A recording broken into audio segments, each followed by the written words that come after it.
Sa isang bansang puno ng ingay ng politika at kontrobersya, sino ang nagsasabi ng totoo? Sino ang nasa panig ng bayan? Welcome to Bayang Pinas, ang news channel na hindi takot maglatag ng katotohanan. Dito, pinag-uusapan natin ang mga isyong may kinalaman sa kinabukasan mo, politika, pamahalaan, at ang tunay na kalagayan ng ating bansa. Hindi kami bayad, hindi kami bulag. Sa Bayang Pinas, ang boses ng mamamayan ang tunay na headline. Kaya kung sawang-sawa ka na sa mga baluktot na impormasyon at scripted na kwento, dito ka na. Dito sa Bayang Pinas, tayo ang bantay at boses ng bayan. Kung gusto mong manatiling mulat at informed, don't forget to like, share, and most importantly, subscribe dahil sa panahon ngayon, ang kaalaman ay kapangyarihan. Ito ang Bayang Pinas, balitang totoo, pusong makabayan para sa sambayanang Pilipino. Tara na't alamin ang tunay na balita. Marami ho siyang linampasan kasi ano yan sunod-sunod ho yan, hindi mo pwedeng pakialaman na yung nasa bababang ranggo, bigla-bigla tatalong ka, lalampasan mo yung naghintay ng mga ng napakahabang panahon para makapunta sila doon sa pwesto na sila na dapat ang susunod na magiging chief PNP. Yun ho, si dating Pangulong Rodrigo Duterte, rinispeto ho niya yung kumbaga line of succession ng organisasyon ng PNP. Kaya ho ngayong mga panahon na to, marami hong nagrereklamong two-star general. Yung mga general talaga na merong napatunayan, merong magandang accomplishment. Hindi yung accomplishment mo gagawa ng base sa mga abogado, base doon sa mga kumilatis doon sa ginawa kay dating Pangulong Rodrigo Duterte, illegal. Yan ho ang accomplishment nitong si Nicolas Torre. Ano pa ho bang accomplishment niya? Yung pagpapahirap dyan sa KOJC. Mantakin mo, huhukayin mo ang KOJC para lamang sa heartbeat. Sinabi ho nila, hindi daw nila sinaktan, pero kitang-kita sa video, talagang pang-aabuso sa karapatan ng mga miyembro ng KOJC ang ginawa ng mama na yan. Tapos sasabihin nitong si Marcos Jr., gusto niya ng reconciliation. Hindi ho talaga nagkakatugma yung lumalabas sa bibig niya versus doon sa aksyon na ginagawa nila.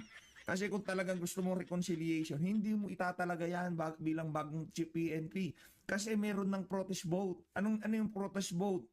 Sa mga men in uniform, nanguna yung mga kandidato ni dating Pangulong Rodrigo Duterte. Kasi kung kikilatisin ho talaga nitong si Marcos Jr., pag-aaralan niya ang sitwasyon, hindi ho talaga matatalaga yan bilang si PNP. Nagsalita ang mga men in uniform, nagsalita ang PNP, nagsalita ang AFP. Sinong binoto? Yung 10 kandidato ni dating Pangulong Rodrigo Duterte. Anong ibig sabihin? Hindi sila sang-ayon doon sa pagpapadala sa ICC kay Tatay Digong. Hindi sila sang-ayon sa mga pulisiya ng administrasyon. Tapos itatalaga mo na bagong chief PNP yung kumidnap kay dating Pangulong Rodrigo Duterte. Tapos magpapa-interview ka kay Katinying, sasabihin mo gusto mo ng reconciliation. Baka ka nga talaga. Nakuha niyo ba mga kababayan? Kaya marami ho ngayon natatawa dito kay Marcos Jr. At ano ho yan, dumako na ho tayo dito sa ating susunod na paksain, no?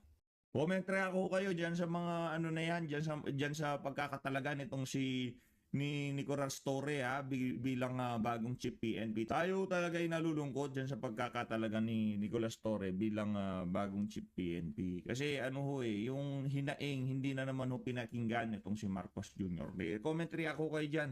Rekta ho tayo dito kay Atty. Respicio. Kasi si Atty. Respicio problema sa iyo, Brad, nung pagkapanalo mo, biglang banat mo na Attorney George. Bati-bati na tayo.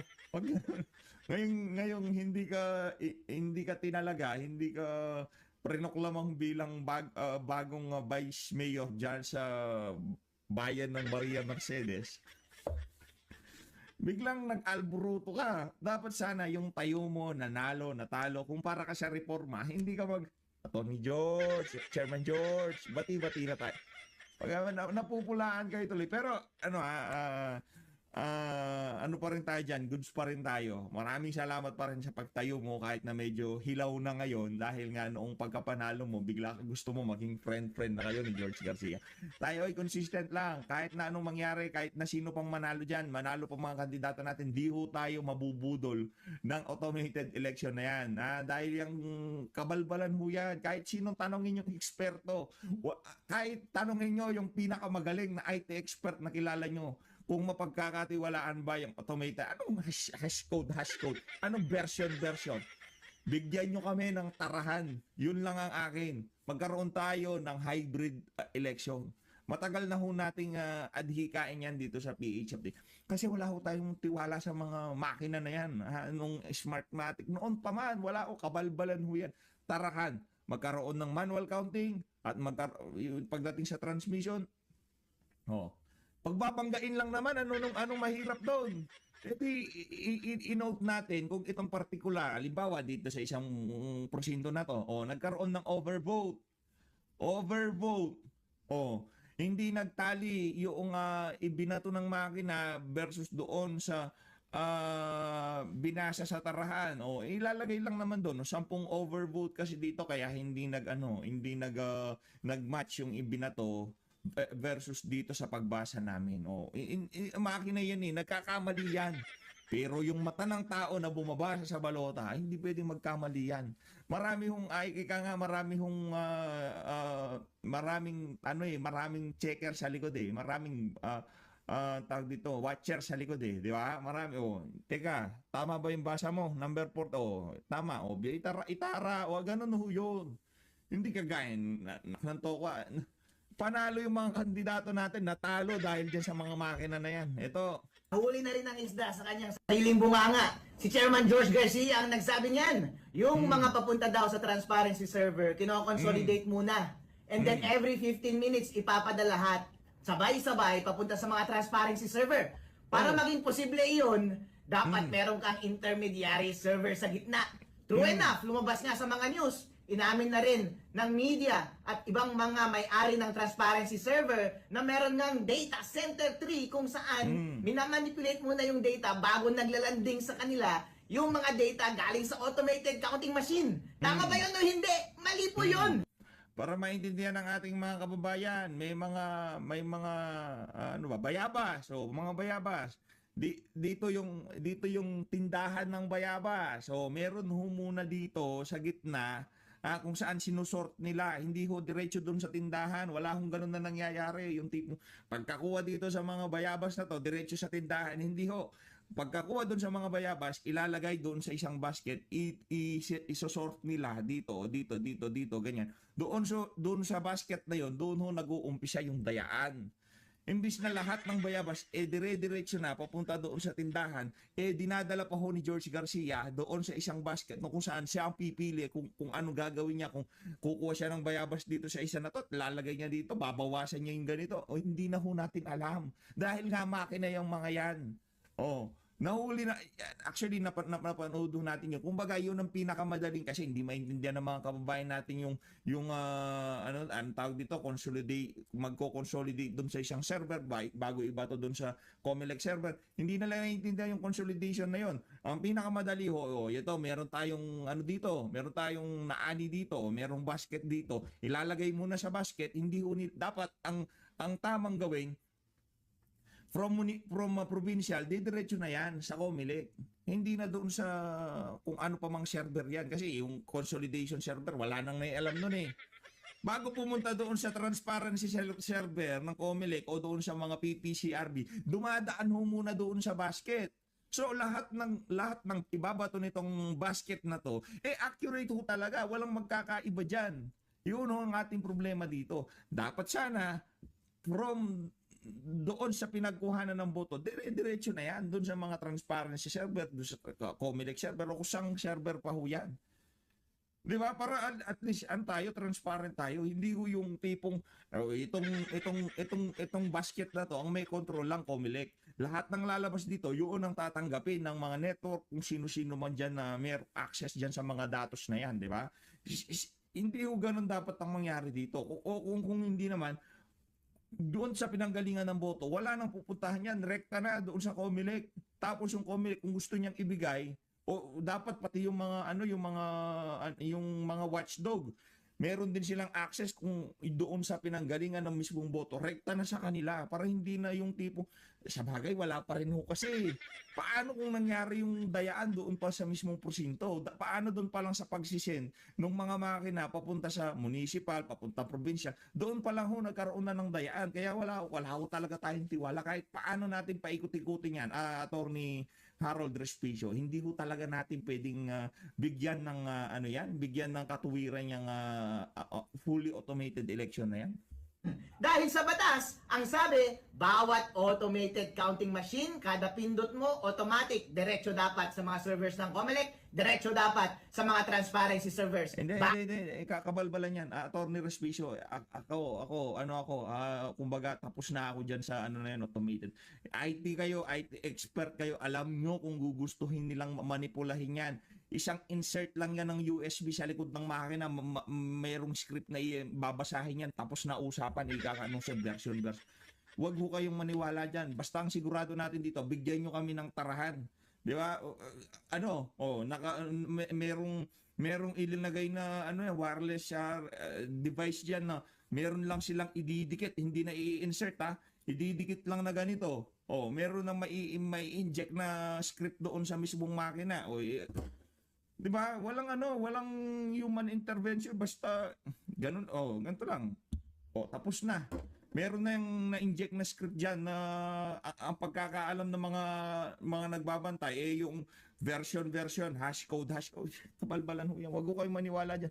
Ang ibalik natin yung manual election, manual plus automated. Doon magkakasundo tayo. Pero habang ganyan ang usapan, sa susunod na eleksyon, ganun pa rin ho, kahit sino manalo dyan, kahit manalo pa si BP Sara, magpuprotesta tayo. Kung manalo man si BP Sara, wala akong magagawa ang COMELEC kasi yun ang gusto ng sambayan ng Pilipino. Kumbaga, hindi nila pwedeng dayain kasi magkakagulo. Pero yung mga nasa baba doon, yung pwede nilang dayain, dadayain nila.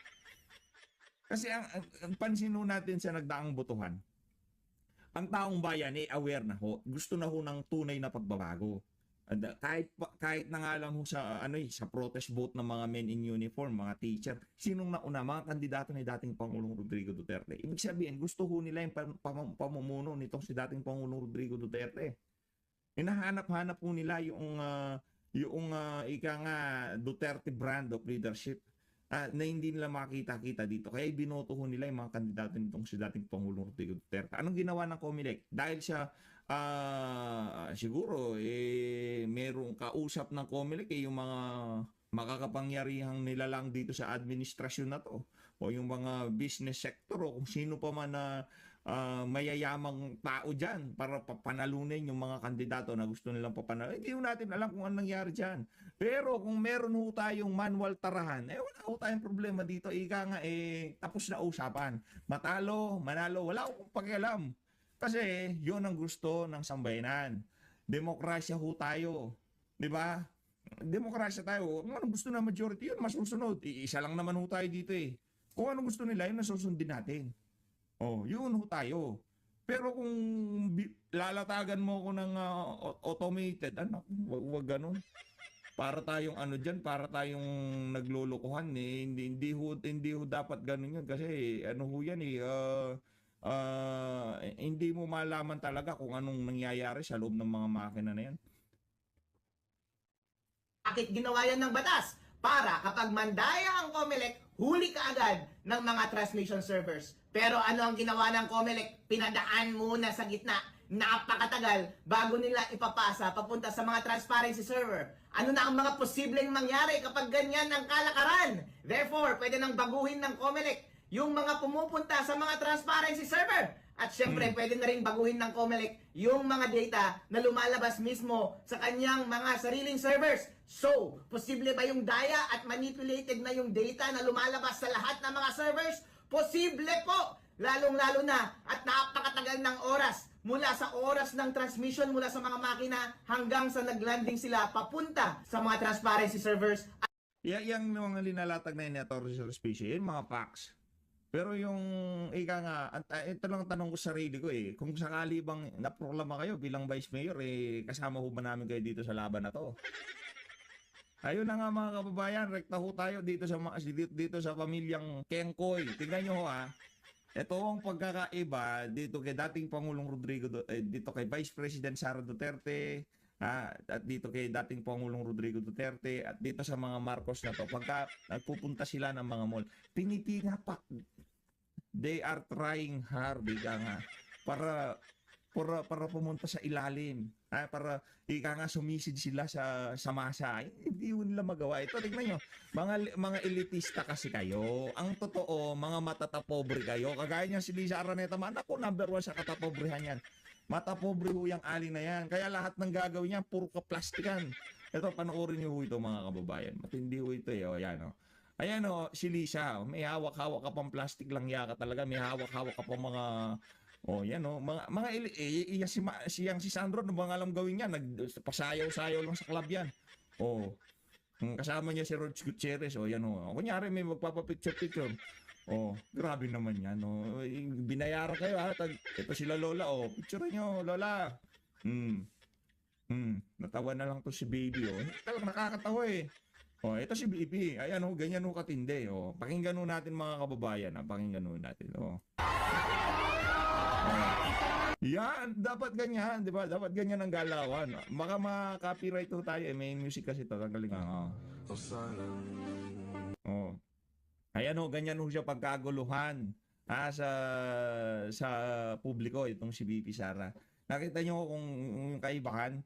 Yan pa lang mga kababayan, kumbaga yung naging resulta ng eleksyon. Ganyan na ganyan Yung mga kandidato ni Marcos Jr. Ibinasura ng ating mga kababayan. Ito naman si Bibi Sara, talagang nanalo yung kanyang mga inendorse. Ibaw yung kay Tatay Digong, ibaw yung kay Bibi Sara. Si Bibi Sara talagang nag-focus siya doon sa dalawa at yung dalawa na yun nanalo, ganun katindi. Ganun katindi yung endorsing power nitong si Bibi Sara. Kaya ngayon, ginugurgur na yung impeachment laban sa kanya sa Senado. Yan ang pinakauling update natin dyan sa impeachment ni Bibi Sara. Ginugurgur na Siyempre, tayo babanat dito. Hayaan na lang, pakinig na lang tayo dito kay Palangga Binibining Maharlika. Kung ano nga ba ang nangyari sa pagtatagpo nila nitong si Amy Marcos. Ito, pakinggan natin. Alam ko dapat ko ba itong sabihin. Siguro dapat ko naman sabihin dahil totoo naman ito. Hindi naman tayo gumagawa ng kwento dito. Few days before the birthday ni Inday Sara, nag-uusap kami ni Spokes. Okay? Kami naman, anong natin kay Amy. Una, pareho kami ni Spokes may statement na kapag nasa stage kami, ano kaya gagawin natin, ganyan-ganyan yan.